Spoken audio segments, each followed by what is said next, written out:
అలాగే ఎంతోమంది నేను చెప్పినట్టు ఫిలాంథ్రఫిస్టులు కావచ్చు, లేకపోతే దాతలు, వాళ్ళందరూ కూడా ముందుకు వచ్చి, అలాగే ఈ డాక్టర్ దాంతోపాటు ఈ ఆసుపత్రి దాంతోపాటు ఎంతోమంది సర్జికల్, అడిగే మెడికల్, దాని తర్వాత రేడియేషన్ ఆన్కాలజిస్ట్ అయితేనేమి, లేకపోతే పెథాలజిస్ట్, రేడియాలజిస్ట్, న్యూక్లియర్ మెడిసిన్ అయితేనేమి, లేకపోతే మెడిసిన్ ఫిజిక్స్ అయితేనేమి, టెక్నీషియన్స్ అయితేనేమి, అలాగే ఒక రీసెర్చ్ అండ్ డెవలప్మెంట్ భాగం,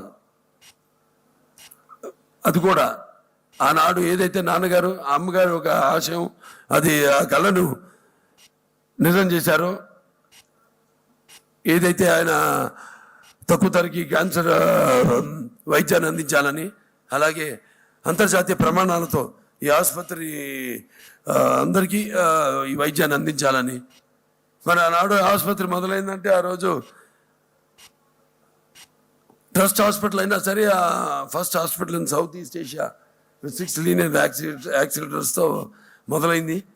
ఆ తర్వాత NOLSTX radio surgery, rapid arc with precise treatment with millimetre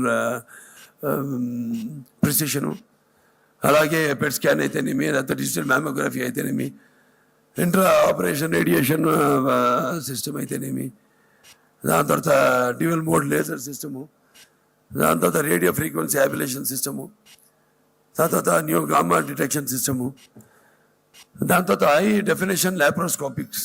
అసలు ప్రపంచంలో అందరికంటే ఈ దేశంలోనే ఎక్కువ ల్యాప్రోస్కోపిక్ ఆపరేషన్స్ చేసింది మన ఆసుపత్రి. ఇలాంటివి ఎన్నో మనం సాధించాం. ఆ తర్వాత జనం యొక్క అవగాహన వాళ్ళకి అందించాలి మనం. వాళ్ళలో కూడా ఎంతో అవగాహన కలిపి వస్తుంది. కాబట్టి మనం అంతర్జాతీయ ప్రమాణాలతో కూడిన పరికరాల్లో ఏమాత్రం కాంప్రమైజ్ కాకుండా అన్ని విషయాల్లో, సైక్లోట్రాన్ ఉంది మనకి, FDG మ్యానుఫ్యాక్చర్ చేస్తాము, రేడియేషన్కి ముడి సరుకు, దాన్ని బయట కూడా అమ్ముతాం మనం. అలాగే రోబోటిక్ సర్జరీ అయితేనేమి, అన్నిటినీ ఎలక్ట్రా, దాన్ని మనం అప్గ్రేడ్ చేసుకుంటూ వెళ్తున్నాము. అలాగే ఇప్పుడు తుళ్ళూరులో ఆసుపత్రిని మొదలు పెట్టబోతున్నాము. మా ఎక్స్కవేషన్ పని మొదలైంది, ఎక్స్కవేషన్ పూర్తి అయిపోయింది. ఒకసారి వర్షాలు తగ్గగానే వెంటనే మళ్ళీ పనులు మొదలు పెడతాం, సివిల్ వర్క్ మొదలు పెడతాము. అలాగే ఇక్కడ ఆసుపత్రి కూడా ఇక్కడ చూస్తున్నాం, రోగుల సంఖ్య పెరగడం, దాంతో ఈ ఆసుపత్రిని కూడా ఎక్స్పాండ్ చేస్తున్నాం. ఇక్కడ 350 కోట్లు పెట్టి, అక్కడేమో తుళ్ళూరులో మొదటి ఫేజ్ 500 పడగల ఆసుపత్రిని 650 కోట్ల రూపాయలతో దాన్ని ఆ పనులు ప్రారంభించాము. నేను ఒకటే అంటాను, ఈ ఆసుపత్రి అప్పుడు క్యాన్సర్ హాస్పిటల్కి మీద ఇంత అవగాహన లేదు, లేకపోతే అప్పుడు ఇది పెద్ద ప్రాధాన్యమైన జబ్బు కాదప్పుడది. ఎవరు పుండు అనేవారు, లేకపోతే ఎంతో ఖర్చుతో కూడుకున్న వైద్యం ఇది, లేకపోతే కొంతమంది సిగ్గుతో ఇలా బయటపడకుండా, ఈ పరీక్షలు చేయించుకోకుండా అది బాగా ముదిరి ప్రాణం మీదకి వచ్చే వరకు తెచ్చుకునేవారు. అలాంటిది ఇవాళ మనం ఈ మొబైల్ క్లినిక్ కూడా పెట్టి 2 క్లినిక్, మరి అన్ని మారుమూల గ్రామాలకు కూడా వెళ్ళి వాళ్ళలో అవగాహన తీసుకోవడం, వాళ్ళకి అక్కడక్కడే పరీక్షలు చేయడం, అవసరమైతే మందులు ఇవ్వడం, లేదు ముదిరితే వాళ్ళని ఇక్కడ రమ్మండం, ఇక్కడ మెడికల్స్ లేకపోతే సర్జికల్ వాళ్ళకి అందుబాటులో వాళ్ళకి వైద్యాన్ని అందించడం జరుగుతుంది. సో ఇలా చేసుకుంటూ వెళ్తుంటే ఒక తృప్తి మనకి. అంటే నేను ఇందాక అన్నాను, ఒక కాస్మిక్ ఒక ఎనర్జీ అంటే అది మా తల్లిగారైన బసవరామ తారకం గారు అండ్ మా నాన్నగారు విశ్వవిఖ్యాత నట సార్వభౌమ నటరత్న కళా ప్రపూర్ణ డాక్టర్ పద్మశ్రీ నందమూరి తారక రామారావు మనం ఏం చేసినా కూడా మనం తలుచుకొని రోజు ఉండదు. అలాగే they are the driving force behind అస్.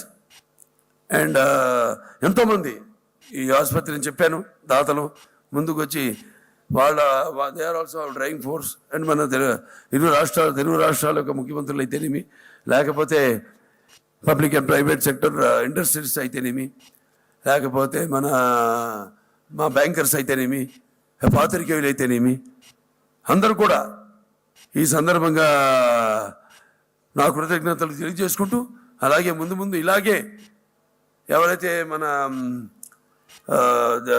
విదేశాల్లో కూడా మన ప్రవాసాంధ్రులు ఉన్నారో వాళ్ళందరూ ఏదైతే సహకారాలు అందిస్తున్నారో, ఇక్కడ వారు ఎలాగైతే అందిస్తున్నారో, అలాగే ముఖ్యంగా చంద్రబాబు నాయుడు గారు ఆయన ఆనాడు 1988లో ఈ ఆసుపత్రి మొదలుపెట్టారు అన్నారు. అప్పుడు నాన్నగారు ఈ నుని దత్తాత్రేయ గారు చెప్పారు చరిత్ర అంతా. మరి తర్వాత 10 సంవత్సరాలు పట్టింది. ఆర్థిక ఇబ్బందులు, ప్రభుత్వం మారడం, వాడు పెట్టిన ఇబ్బందులు, అవన్నీ తర్వాత చంద్రబాబు నాయుడు గారు ముఖ్యమంత్రి అయిన తర్వాత మరి టాటా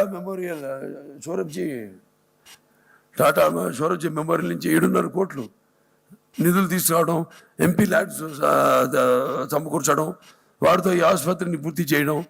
అలాగే అప్పుడే 2000లో ప్రయాకు మొదటి లీనియర్ యాక్సిలేటర్ కొనడానికి ఆ రోజు అధ్యక్షురాలు శ్రీమతి పోలవరపు తులసి గారు ఉన్నప్పుడు 6 కోట్ల రూపాయలు ఆసుపత్రికి అంత చేయడం జరిగింది. అలాగే చేస్తున్నాం. అలాగే ఇలాగే ఈ యొక్క సత్సంబంధం కొనసాగాలని, ఇలాగే ముందు ఇక్కడ ఎక్స్పాన్షన్ అయితేనేమి, అక్కడ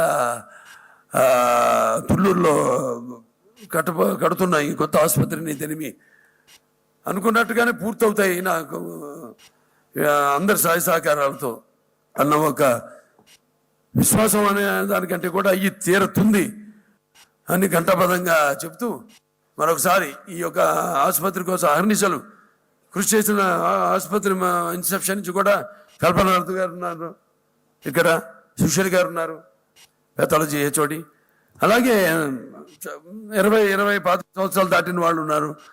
సిబ్బంది కేవలం డాక్టర్లే కాదు, హెచ్ఓడీలే కాదు, కన్సల్టెంట్లే కాదు, అలాగే ఇక్కడ సిబ్బంది, అలాగే మెడికల్, నాన్ మెడికల్, పారామెడికల్, అలాగే నర్సింగ్ స్టాఫ్ అందరూ కూడా ఈ సందర్భంగా నా అభినందనలు తెలియజేసుకుంటున్నాను, శుభాకాంక్షలు తెలియజేసుకుంటున్నాను.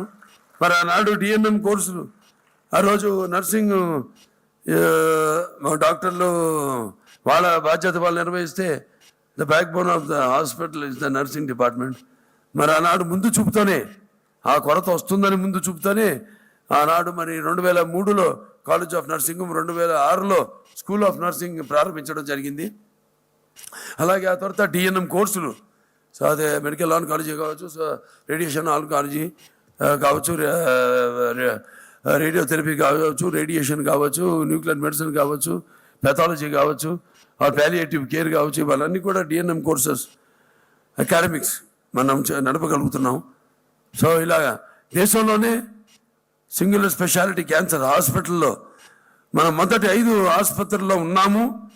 అలాగే మనకు వచ్చిన అక్రిడేషన్ ఏదైతే అక్రిడేషన్ ఉందో హెచ్ఎన్ఏపి, వాడు కూడా మనల్ని ఏదైతే మనం ఫాలో అవుతున్నామో ఇక్కడ వాటిని ప్రణాళికలుగా తీసుకుని ఒకటి మిగతా ఆసుపత్రులు కూడా వారిని వర్తింపజేసేలా, దేశంలో ఏ ఆసుపత్రి అయినా చేసేలా వాళ్ళు సూచించారంటే మరి అది మన ఆసుపత్రి యొక్క ఘన కీర్తి ఏంటో తెలియజేస్తుంది.